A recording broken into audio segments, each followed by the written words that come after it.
Hi friends, welcome to my channel. நம்ம இப்போ பார்த்துக்கிட்டு இருக்கிறது மரவள்ளிக்கீரை. இது வந்து கிழங்குக்காக நாங்கள் யூஸ் பண்ணுறது இல்லை, ஒன்லி இதோட இலைக்காக மட்டும்தான் இது யூஸ் பண்ணுறோம். ஏன்னா இந்த இலையை வச்சு செய்கிற ஒரு டிஷ்ஷு வந்து செம்ம சூப்பராக இருக்கும். இது சப்பாத்தியோட சாப்பிடும்போது ரொம்ப ரொம்ப சுவையாக இருக்கும். இந்த மரவள்ளிக்கீரையை இது மாதிரி இலையாக பறித்து வச்சுக்கணும். ஸோ இந்த இலையை வச்சு தான் நம்ம டிஷ்ஷே செய்ய போகிறோம். ஸோ இது வந்து கான் மிளகா.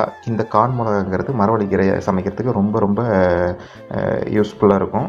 ஸோ அதுக்கப்புறம் என்ன செய்கிறோன்னா, இந்த மரவள்ளிக்கீரையை இது மாதிரி பொடி பொடியாக நம்ம நறுக்க போகிறோம். ஏன்னா இது மாதிரி பொடி பொடியாக நறுக்கி நம்ம எடுத்து வச்சுக்கிட்டு, அதுக்கப்புறம் என்ன செய்கிறோன்னா, கொஞ்சம் சின்ன வெங்காயம் யூஸ் பண்ணால் ரொம்ப நல்லாயிருக்கும். ஆனால் எங்கள்கிட்ட நான் பெரிய வெங்காயம் தான் யூஸ் பண்ணியிருக்கேன். அதுக்கப்புறம் கொஞ்சம் பூண்டு பல், அதுக்கு மேலே இந்த கீரையை வச்சு நான் என்ன செய்கிறேன்னா, மிக்சியில் போட்டு அரைக்கிறோம்.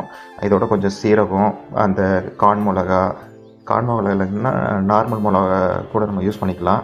ஸோ அந்த கான் மிளகா கொஞ்சம் அதிகமாகவே யூஸ் பண்ணிக்கிறேன், ஏன்னா கான் மிளகாங்கிறது ரொம்ப டேஸ்ட்டாக இருக்கும். அதுக்கப்புறம் இது மாதிரி நைஸாக நம்ம கொஞ்சம் அரைச்சிக்கணும். மேக்ஸிமம் இது உரலில் இடித்தா தான் சூப்பராக இருக்கும். ஆனால் உரல் என்கிட்ட இல்லை, அதனால் நான் மிக்ஸி வச்சு அரைச்சிக்கிறோம். ஸோ அரைச்சி இது மாதிரி எடுத்துக்கிட்டு, அப்புறம் ஒரு கடாயில் வந்து கொஞ்சம் எண்ணெய் ஊற்றி அதில் கடுகு போட்டுரும். கடுகு போட்டு, ஸோ அதுக்கப்புறம் என்ன செய்யணும்னா, கொஞ்சமாக மிளகாத்தூள், கொஞ்சம் காரத்துக்காக, இன்னும் கொஞ்சம் எக்ஸ்ட்ரா காரத்துக்காக கொஞ்சம் மிளகாத்தூள் சேர்த்துக்கிறோம். ஸோ அதுக்கப்புறமா கொஞ்சம் வெங்காயத்தை வந்து இடித்து அதோட சேர்த்துக்கணும். அதுக்கப்புறமா அந்த இடித்து வச்ச கீரையும் மொத்தமாக சேர்த்து கொஞ்சம் அது நல்லா வேகிற அளவுக்கு கொஞ்சம் லைட்டாக மட்டும் தண்ணி சேர்த்து அப்படியே இது பண்ணி வேக வைக்கணும்.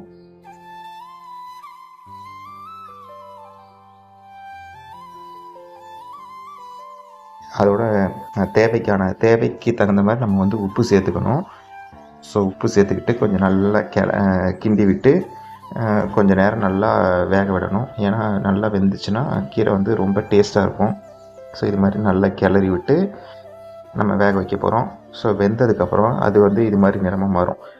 ஸோ இதோட என்ன செய்ய போகிறோம்னா, சப்பாத்தி வச்சு சேர்த்து வச்சு தான் சாப்பிட போகிறோம். ஸோ ஒரு பாத்திரத்தில் கொஞ்சம் மாவு, அது வந்து கோதுமை மாவு, அது மைதா மாவு, எது வேணாலும் எடுத்துக்கலாம். அது வந்து நல்லா மாவு பிசைஞ்சு, அதுக்கப்புறம்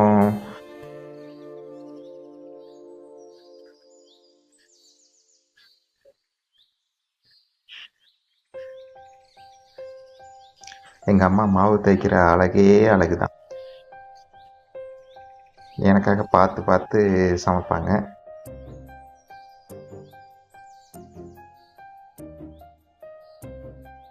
ஸோ அதுக்கப்புறமா தோசை செட்டில் போட்டு சப்பாத்தி வந்து ரெடி பண்ணிக்கலாம்.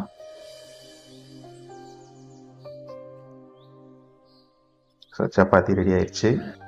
ஸோ அதோட இந்த மரவள்ளிக்கீரையை சேர்த்து வச்சு எடுத்து சாப்பிட்டா சொர்க்கம் அப்படி இருக்கும், அவ்வளோ டேஸ்ட்டாக இருக்கும். ஸோ எனக்கு இந்த டிஷ் வந்து ரொம்ப ரொம்ப ஃபேவரைட்டு, எனக்கு ரொம்ப ரொம்ப பிடிக்கும். ஸோ எனக்காகவே எங்கள் அம்மா வந்து நான் ஊருக்கு போனோன்னாவே இது மாதிரி மரவள்ளிக்கீரையை எடுத்து அரைச்சி எனக்காகவே இந்த டிஷ் வந்து செஞ்சுருவாங்க. ஸோ எனக்கு என்னோட ரொம்ப ஃபேவரட்டான ஃபுட்டு இது. ஓகே ஃப்ரெண்ட்ஸ், ஸோ இந்த வீடியோ உங்களுக்கு பிடிச்சிருக்குன்னு நினைக்கிறேன். தேங்க்யூ ஃபார் வாட்சிங்.